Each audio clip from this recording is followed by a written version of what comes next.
Welcome back. In our Rugby World Cup news, fly half and Anna Monroe slotted a 79th-minute penalty as Canada overcame an 8-point deficit with less than 8 minutes remaining to snatch a 23-all draw with Japan in their Rugby World Cup Pool A match today. Monroe, who scored a 75th-minute try, had a dreadful kicking game, missing 3 of his previous 4 attempts before he slotted the late penalty. Japan had not won a game at the Rugby World Cup since they beat Zimbabwe 52-8 in 1991, though they did draw with the Canadians 12-all in France 4 years ago. And in other results, Italy overcame a determined effort by the US of A to claim a 27-10 bonus point victory today and set up a Pool C decider against Ireland for a first World Cup quarter-final berth. The Italian pack forced a penalty try with 15 minutes to go to claim the crucial 4-try bonus point.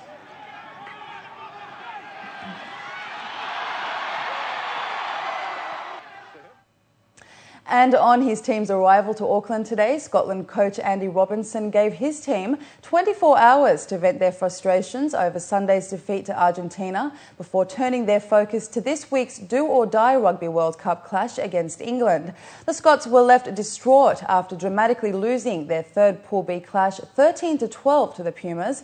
The defeat means Scotland will almost certainly have to beat their oldest rivals England in their final group match on Saturday to have a chance of staying alive in the tournament. England are a good side.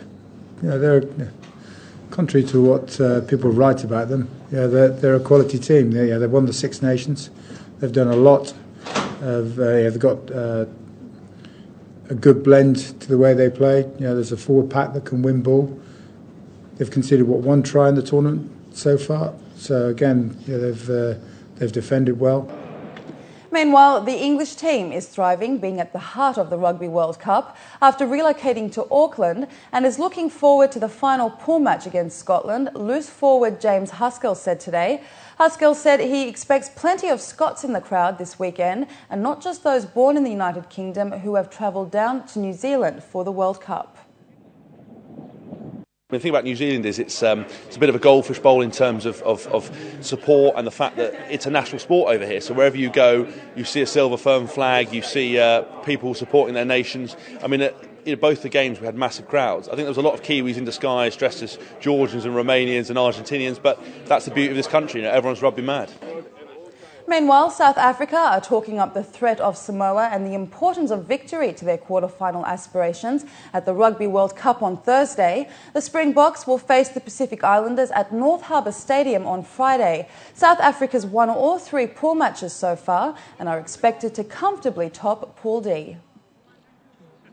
All kinds of pressure is good at the end. I mean, because if you want to go all the way, you're going to be under extreme pressure. So the earlier it comes, I think the better. So, I mean, it's a known fact that if we don't win against Samoa, then we will not qualify. So it is, in a sense, a knockout match for us. So it's just as good as a quarter-final or a semi-final or a final. So I think if you go into a game with that mindset, it can just help you later on.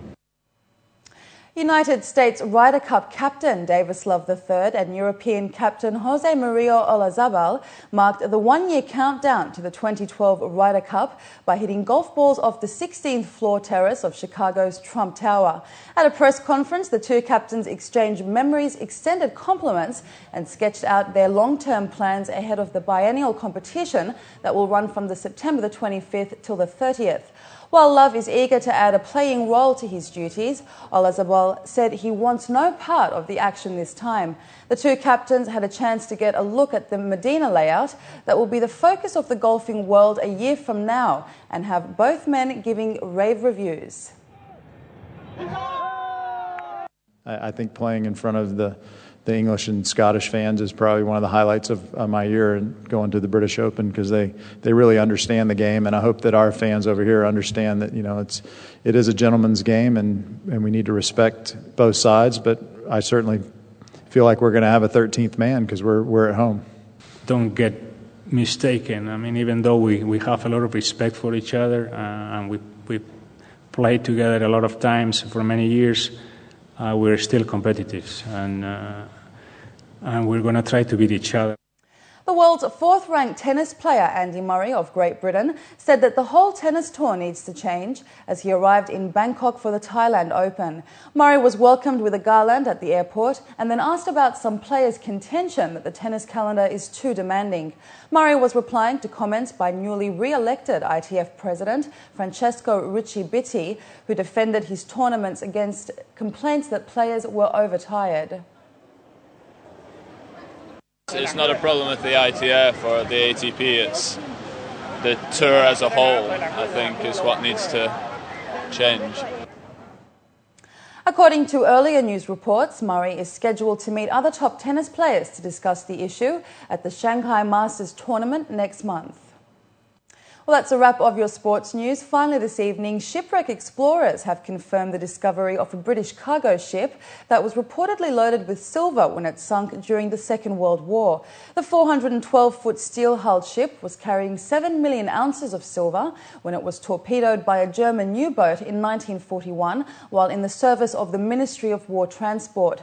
Odyssey Marine Exploration Inc. announced the location of the shipwreck site, which is nearly 4,700 metres below the surface of the North Atlantic, about 300 miles off the coast of Ireland in international waters.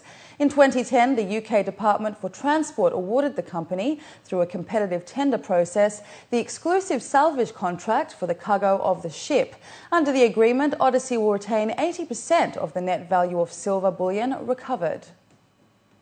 And with that, let's take a look at the local and international weather forecast for tomorrow.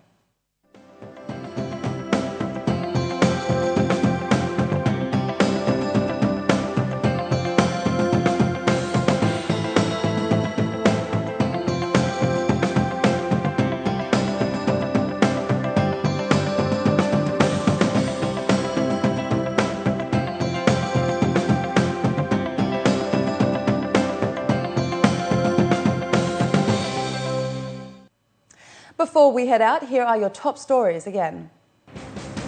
The ruler of Dubai inaugurates new venue for the Department of Economic Development. Deputy ruler of Dubai opens Cityscape Global for 2011. And Typhoon Nisat forces thousands to flee in the Philippines.